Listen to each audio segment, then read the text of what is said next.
দীনদয়াল বাবুকে নিয়ে বিশেষ কোনো অসুবিধা ছিল না। তাকে দেখলে অচেনা লোকের বুঝবার ক্ষমতা ছিল না যে তিনি একটি আস্ত গরু। কিন্তু ক্রমশ নতুন উপসর্গ দেখা দিতে লাগল।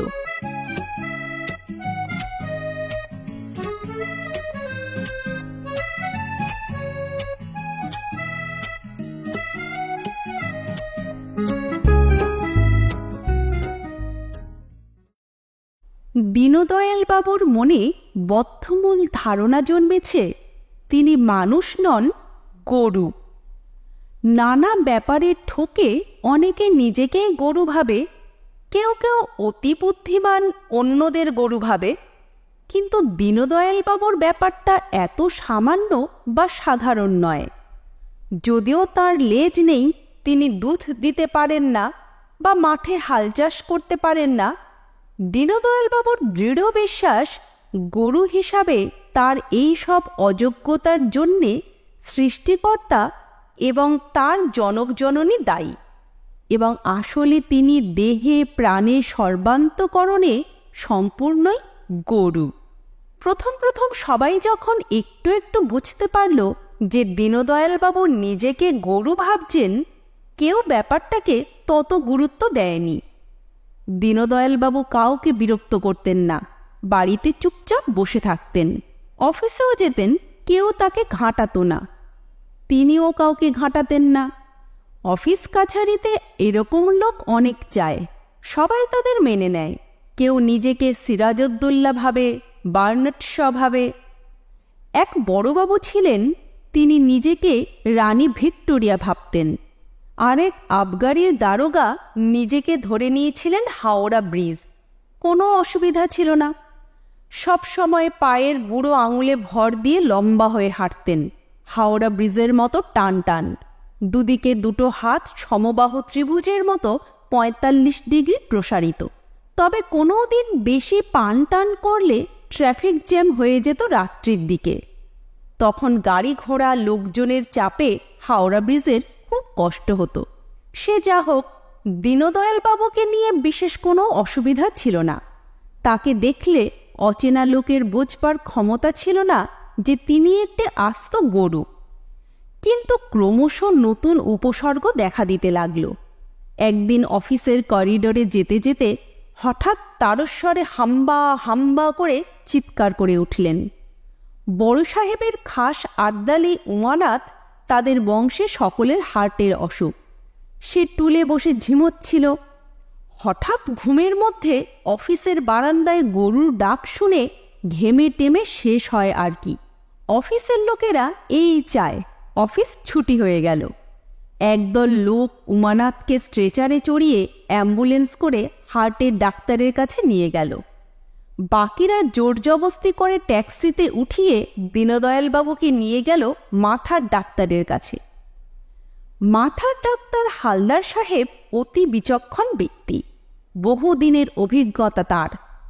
অনেক রকম মাথার অসুখ তিনি দেখেছেন। অনেক বাঙালি অবাঙালি, স্ত্রী পুরুষ, সাহেব চিনে সাহেব ছিনে সাহেব, অনেকের চিকিৎসা তিনি করেছেন। কলকাতা শহরে তিনিই একমাত্র মানসিক চিকিৎসক যাকে ২১ বার পাগলে কামড়িয়েছে। শতকরা ১০ জন পাগল চিকিৎসার শেষ পর্যায়ে একবার ডাক্তারকে কামড়াতে যায় এবং কামড়াতে পারলে সঙ্গে সঙ্গে ভালো হয়ে যায়। তাই পাগলের ডাক্তারদের প্রতিষ্ঠা নির্ধারিত হয় কতবার পাগলে কামড়িয়েছে তাই দিয়ে। বলাই বাহুল্য, আমাদের এই হালদার সাহেব এ বিষয়ে এখনো পর্যন্ত সর্বোচ্চ স্থানে রয়েছেন।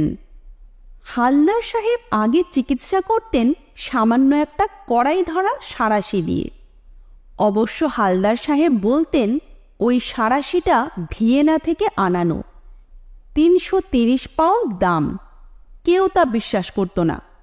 সবাই বলতো কালীঘাট বাজার থেকে কেনা, দাম বড় জোর ১.৫-২ টাকা। কিন্তু তাতে কিছুই এসে যায় না। সাঁড়াশির দামের সঙ্গে হালদার সাহেবের যোগ্যতার কোনো সম্পর্ক নেই। আজকাল হালদার ডাক্তার একটু আধুনিক হয়েছেন। প্রায় ৬০ টাকা খরচ করতে হয়েছে তাকে এই জন্যে। একটা তক্তপোষ, একটা তোষক, একটা বালিশ, সাদা চাদর এবং 25 শক্তির একটা নীল বাল্ব। সেই তক্তাপোশের উপরে দীনদয়ালবাবুকে সবাই মিলে জোর করে শুইয়ে দিল। এতক্ষণ দীনদয়ালবাবু ধস্তাধস্তি করে কাবু হয়ে পড়েছিলেন।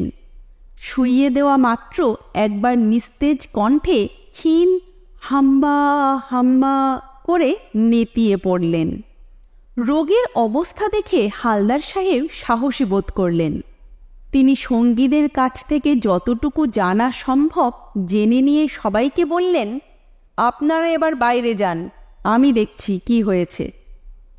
সবাই বেরিয়ে যাওয়ার পর তিনি নীল বাল্বটি জ্বালিয়ে দিলেন। তারপর রোগীর দিকে এগোলেন। রোগী তখনও দুর্বল অবস্থায় চোখ বুজে পড়ে রয়েছে। হালদার সাহেব রোগীর মাথার কাছে গিয়ে জিজ্ঞাসা করলেন, আপনার নাম? দীনদয়ালবাবু ক্ষীণ কণ্ঠে বললেন, হাম্বা হাম্বা। ডাক্তার সাহেবের এরকম অনেক অভ্যাস আছে। তিনি অদমিত হয়ে জিজ্ঞাসা করলেন, আপনার ঠিকানা? দীনদয়ালবাবু আবার হাম্বা হাম্বা করলেন। যেন খুব খুশি হয়েছেন এরকম ভাব দেখিয়ে হালদার ডাক্তার বললেন, ও বুঝেছি, আপনি কোন অফিসে আছেন? দীনদয়ালবাবুর কণ্ঠে আরেকবার হাম্বা হাম্বা ধ্বনিত হল। এইবার ডাক্তার সাহেব কায়দা পাল্টালেন। তিনি বললেন, ও বুঝতে পেরেছি, আপনি গরু।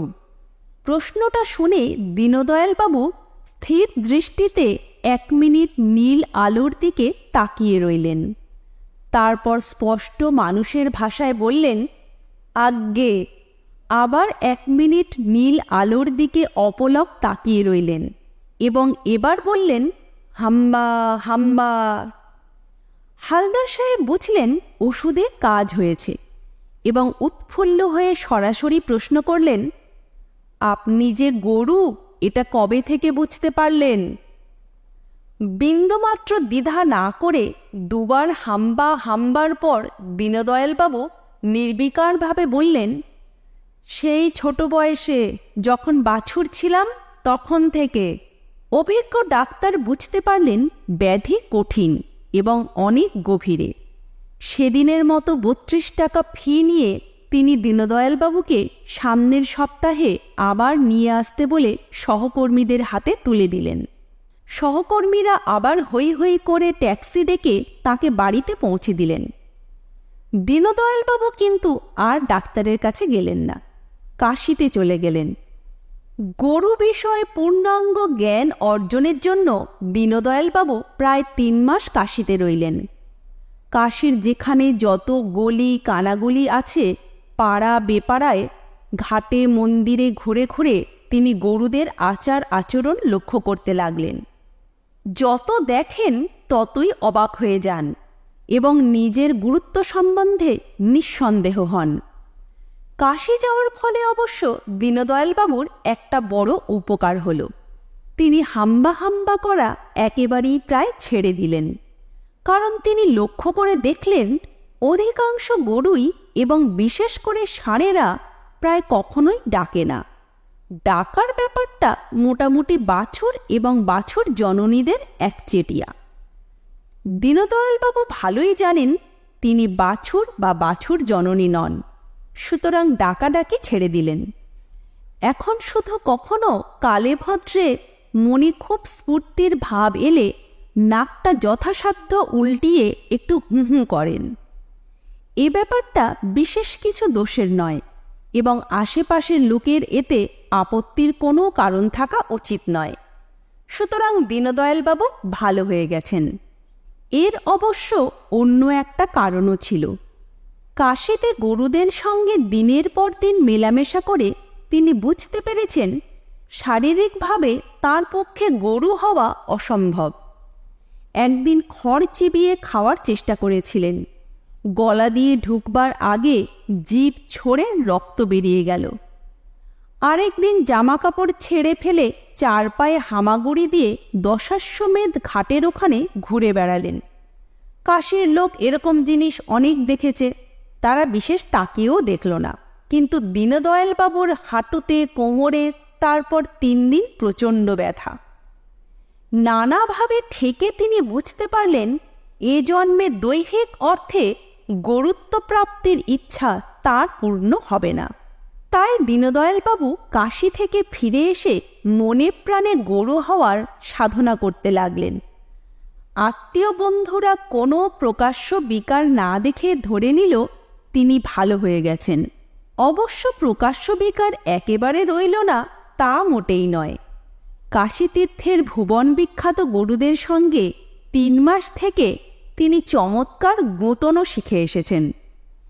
বিশ্বনাথ মন্দিরের কাছে এক চাঁদ কপালে মারকুটে ষাঁড়ের কাছেই তিনি শিক্ষা গ্রহণ করেন।